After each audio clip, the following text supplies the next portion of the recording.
Ya tratamos los problemas del Consejo de la Ciudadela de Mass Effect, que entre ellos sus problemas de racismo, que aparentemente son incapaces de olvidar castigar a especies enteras por cosas que hicieron sus antepasados, o que realmente los espectros en su funcionamiento no tienen básicamente ningún sentido. Sin embargo, hay un defecto que no conté, y ese fue que le faltaba una figura como el presidente de la Asamblea General de las Naciones Unidas, una figura que presida las reuniones y que vean que cada uno de los miembros de su organización cumplan los requisitos. Sin embargo, en Star Wars hay una figura en general que existe y que cumple ese propósito. Sin embargo, sus problemas son otros. Y este es el Canciller Supremo o el Canciller de la República. Básicamente era el jefe de Estado y jefe de gobierno de la República Galáctica. De hecho, hay similitudes con el funcionamiento interno del Imperio Romano con el de la República. Por ejemplo, en la República, el Canciller dirigió tanto el Poder Ejecutivo como el Legislativo, la Oficina del Canciller, el Senado Galáctico y las ramas del gobierno. E incluso durante las Guerras Clon, fue comandante en jefe de las Fuerzas Armadas de la República. Básicamente la figura del Canciller sirvió para presidir las reuniones del Senado durante el tiempo en que la República estuvo activa. Sin embargo, en general, en la República los poderes del Canciller Supremo fueron limitados y obstaculizados por los procedimientos burocráticos del Senado. Sin embargo, esto cambió durante los últimos años de la República. Era prerrogativa del Canciller emitir órdenes ejecutivas a los funcionarios del gobierno por varias razones. Sin embargo, todo esto cambió con los poderes de emergencia, y este es el principal problema, ya que realmente los poderes de emergencia no dejaron en claro los límites que el Canciller tenía y los que no, y fácilmente convertían al Canciller en una figura inviolable. Palpatine, por ejemplo, el último Canciller de la República, fue uno con más poder que cualquier otro Canciller. Antes, gracias a la rebelión de los separatistas, literalmente cambió poco a poco el funcionamiento interno del Estado. ¿Qué hizo Palpatine al final de la guerra? Eliminó la posición Jedi, tomó los poderes del Senado para sí mismo, y luego cambió su título de Canciller a Emperador. Eso es todo, básicamente, lentamente, fue transformando a la República en el imperio que él quería. Esto es muy similar a lo que hizo Augusto César, después de derrotar a Marco Antonio. En teoría, no solo destruyó el Estado romano y se declaró emperador, sino que mantuvo el Senado y las instituciones republicanas, mientras las despojaba de la mayor parte de su poder y las concentraba en él. No se declaró a sí mismo monarca, pero tomó el título de Princeps, la versión corta de Princeps Senatus, un antiguo título republicano para el jefe del Senado. Básicamente se autoproclamó dictador por poderes de emergencia, algo muy similar a lo que hizo Palpatine. La República Galáctica Parlamentaria, con los poderes de emergencia, literalmente se convirtió, como vemos, lentamente en una dictadura cuando el Canciller usó las Guerras Clon como pretexto para enmendar la Constitución y acumular más poder ejecutivo. Y es que no había ninguna forma en la cual estaba organizado el Senado o el funcionamiento de la República que al darle los poderes del Canciller, el Canciller los mantuviera. Y fue exactamente lo que pasó. Literalmente, durante las guerras de los clones, lo único que impidió eso fue que el Senado mantenía mucho poder y la oposición de los Jedi. Literalmente no más. Y es algo que vemos reflejado durante la trilogía original. El Senado Imperial ya no debe preocuparnos en absoluto. He sido informado de que el emperador ha disuelto el Consejo permanentemente. Los últimos reductos de la antigua República han sido... La República Galáctica durante las precuelas es realmente complicada, porque canónicamente está formada a partir de los restos de un gobierno antecesor que disolvió el ejército porque realmente lo consideraba demasiado peligroso para una organización como ella, y constaba de fuerzas de protección muy diferentes, entre ellas los Jedi y fuerzas militares que servían muy parecidas a los cascos azules. De hecho, en este punto hay pocos problemas. Cada mundo en teoría dentro de la República tenía un representante, y cada uno podía dar su voto.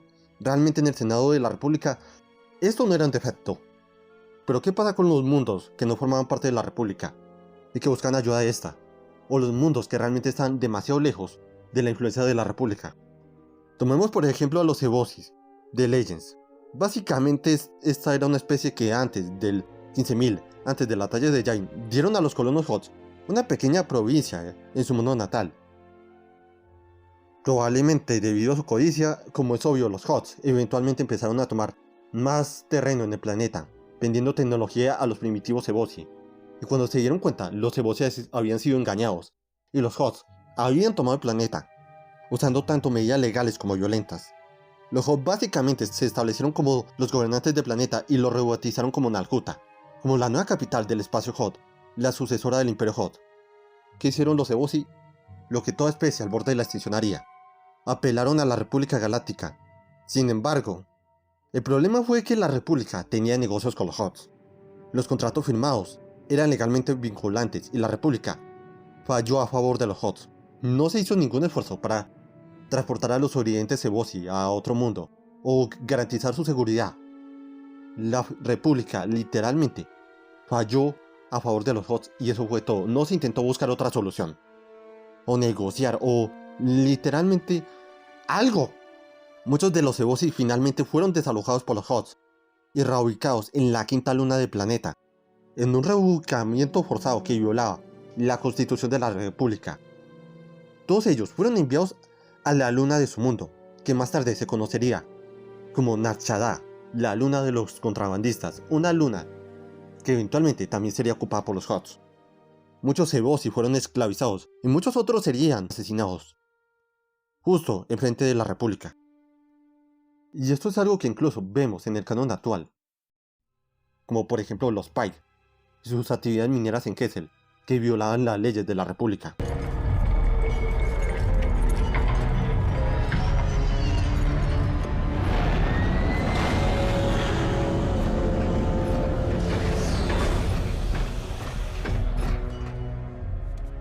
Seguro son trabajadores locales. Creo que el término es esclavos. Imposible. Con una operación tan grande, La República no lo permitiría. ellos cerrarían el lugar. Sí, uno pensaría que lo harían. Básicamente el problema no es tanto sobre su organización, sino sobre la influencia que tienen grupos criminales en los gobiernos de la República o en los senadores, y al mismo tiempo la influencia que tienen corporaciones privadas, militares, que realmente no representan intereses civiles, sino corporativos, organizaciones criminales que representan puramente sus intereses comerciales. Estas organizaciones realmente no están tan interesadas en el bien público, sino en exportar las ganancias. No está claro cómo podrían ser eliminados del poder, si es que lo hacen. Pero de hecho, esas fuerzas son las mismas las que conspiraron para crear el ejército droide de los separatistas. Y no por nada es algo que realmente vemos que ocurre en las películas y que incluso ocurre en las series de Star Wars, porque bloquearon dos mundos, Pantora y Naboo, y la República no podía hacer nada por los intereses comerciales de la Federación de Comercio. Y esto se debe también a otra cosa, y es la separación de los mundos del núcleo entre los mundos del borde exterior y medio. No por nada, para la era de la trilogía original, para muchos los Jedi eran solo un mito. Y es que la separación también se vio reflejado entre la cantidad de humanos entre los mundos del núcleo y los que habían en los territorios del borde exterior. Aunque no parece que haya una xenofobia, como en el Consejo de la Ciudadela, que a veces parece institucionalizada, se decía que a menudo la República era xenófoba de alguna manera, por una simple razón. Muchos de los mundos del núcleo eran colonizados por humanos o especies casi humanas. La mayoría de los humanos vivían en los mundos del núcleo, mientras que la mayoría de los no humanos vivían en los territorios del borde medio y exterior. Esto significó que la República centraba mayormente la mayoría de sus recursos en mundos del núcleo como Coruscant o Alderaan, y dejó al borde medio y exterior en la pobreza y vulnerable a ataques de piratas. Esto es obvio porque en Raxus, la sede separatista, su senado, la gran mayoría de los representantes eran no humanos. La mayor cantidad de militares separatistas eran alienígenas, mientras que casi todos los oficiales graduados de escuelas militares de la República eran humanos. La Guardia de la República eran humanos. En muchas posiciones de alto poder en el territorio de la República, a diferencia del territorio separatista, eran humanos. Esto dejó a muchos de esos líderes de esos mundos descontentos. Hay una razón por la que los Stormtroopers son humanos en la trilogía original, además del presupuesto, pero lo son porque una de las razas más comunes en Star Wars en los territorios del borde del núcleo eran los humanos. Y durante las guerras de los clon, hubo una separación muy gradual y muy grande de lo que respetaba las condiciones de vida entre los humanos y los alienígenas. El Imperio, básicamente, fue un estado basado en general en la supremacía del ser humano, la superioridad y la xenofobia fue parte del Imperio. Pero y esto incluso lo vemos en los cómics de Thrawn, donde realmente se vuelve a reafirmar algo que ya vimos en las series. Entre más alejados de los mundos del núcleo, menos voz tenían. La misión en el Senado fue una especie de membresía de la ONU. Y en grupo la dinámica del movimiento separatista se formó en torno a las frustraciones de estar en el exterior, tratando de maniobrar para entrar. Luego había mundos miembros que se resisten a la misión de nuevos mundos miembros, ya que eso diluiría su influencia en la República. Muchos en el Senado separatistas, por ejemplo, creían que la CIC deberían convertirse en su propia entidad separada de la República, un estado independiente que comercializara con la República. Otros todavía querían solo su independencia planetaria, mientras que otros simplemente esperaban que la guerra hiciera que la República reformara sus formas corruptas y se reorganizara en un estado más amigable con los mundos del borde exterior. Sin embargo, estas facciones tenían un problema, y es que los mundos del territorio del borde exterior no tenían la misma riqueza que los mundos del núcleo, y esto se ve reflejado porque su ejército, el ejército de Droide, fue en gran parte financiado por un conglomerado de intereses corporativos, desde la TEN-Unión hasta el gremio de comercio y la alianza corporativa, cada uno de ellos esperando maximizar las ganancias vendiendo materiales de guerra y monopolizando las industrias en la Confederación de Sistemas Independientes con la formación de un nuevo estado. La alianza corporativa jamás lo permitirá. Esta es una democracia y a diferencia de la República, las corporaciones no nos gobiernan. Y es que la República perdió mucho de su imagen durante la Guerra de los Clones. Por ejemplo, una de las críticas que tuvo en muchos mundos fue que realmente el ejército clon eran seres vivos. Literalmente los clones tenían independencia y eran personas sensibles en todos los sentidos, mientras que los droides de la Confederación de Sistemas Independientes eran máquinas, no están vivas, no tenían libre albedrío ni están atados a una programación.